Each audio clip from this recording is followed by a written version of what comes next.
There's a fascinating moment in an interview with Jack White where he explains something surprising about his creative philosophy, and it's the following. He says he's never used drugs of any kind, not because he's judgmental about other musicians, but because of a very specific reason. I've never done drugs. I've never even smoked marijuana, actually. I guess to me, whenever I'm thinking about doing something, I always think about the periphery problems that are attached to it. Like, yeah, you could do that, but, I was more like, I live in Detroit. Like, I'm going to have to find a connection. I'm going to have to go hang out with all those people to get that drug, too. Like, it's just going to cloud what I'm doing. And I actually had an old artist in a coffee house one time sat me down and gave me this whole speech that was to the other extreme of things. Like, all those Beatles records that were recorded while they were under drugs, those records don't exist. Those don't even exist. They shouldn't count, because that wasn't really them. They went this whole trip about that, which I thought was really funny. But, I said, it does help in the sense that I always know that the whatever's coming out, if it's something really intense, it's really coming from me, not from someone else. So what I find really interesting from that audio clip is his story of the old blues musician who told him that the records by the Beatles don't even exist because the band made them while experimenting with substances during their psychedelic phase. Now, obviously, the blues musician was kind of joking, but it raises a fascinating question for rock history. Do altered states help creativity, or do they actually hinder it?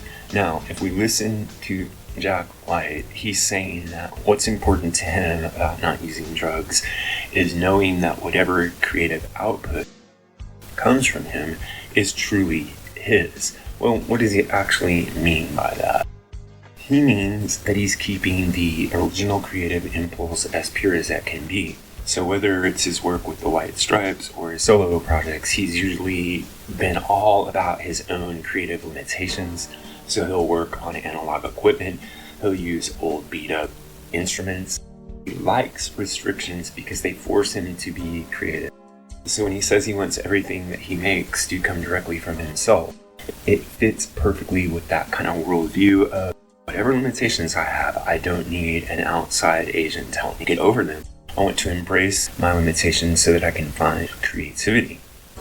Now, when people talk about creativity and altered states in rock music, one band always enters the conversation. The Beatles. Between 65 and 67, their music transformed dramatically. Albums like Rubber Soul, Revolver, and Sgt. Pepper's Lonely Hearts Club Band expanded what rock music could be.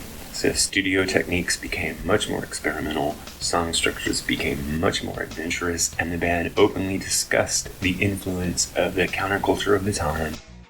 But here's an important historical point.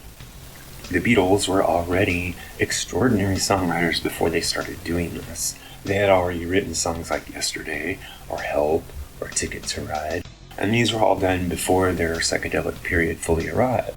So their talent didn't suddenly appear or even transform overnight. It kind of was already there, it was already developing. So did substances create the music like the old blues musicians suggested? This is where Jack White's perspective gets really interesting. Because if you look closely at rock history, substances rarely create musical talent. They might change a musician's direction. They might encourage experimentation. But the underlying ability, songwriting, rhythm, harmony, musical intuition, it usually already has to exist.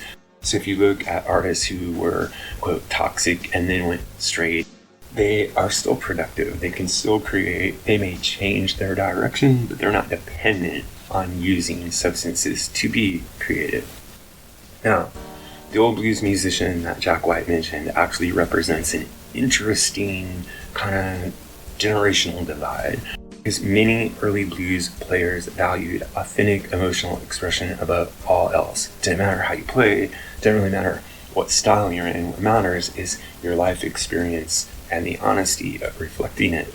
So they're basically saying that music should come from the soul, not from an altered state, not from some sort of hypnosis or having, eaten the right kind of mushroom.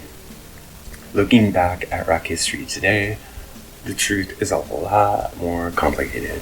There's plenty of artists who have experimented with many kinds of altered states, and some have lost discipline, some have lost focus, Some have wasted a lot of time in the studio, but in other cases, they have used their experimentations to bridge over creative evolution that would have taken place anyway.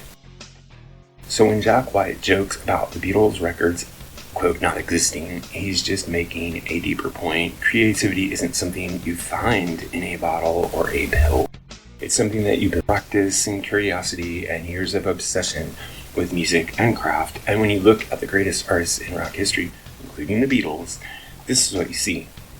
Extraordinary talent, relentless experimentation, a work ethic, and an almost unstoppable drive to create. So I'm curious to hear what you think. Do you think the psychedelic era expanded rock music in ways that would have never happened?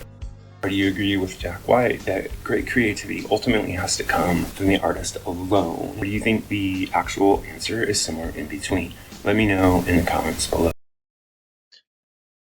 Music Guru here, asking you to help us on our march to 10,000 subscribers.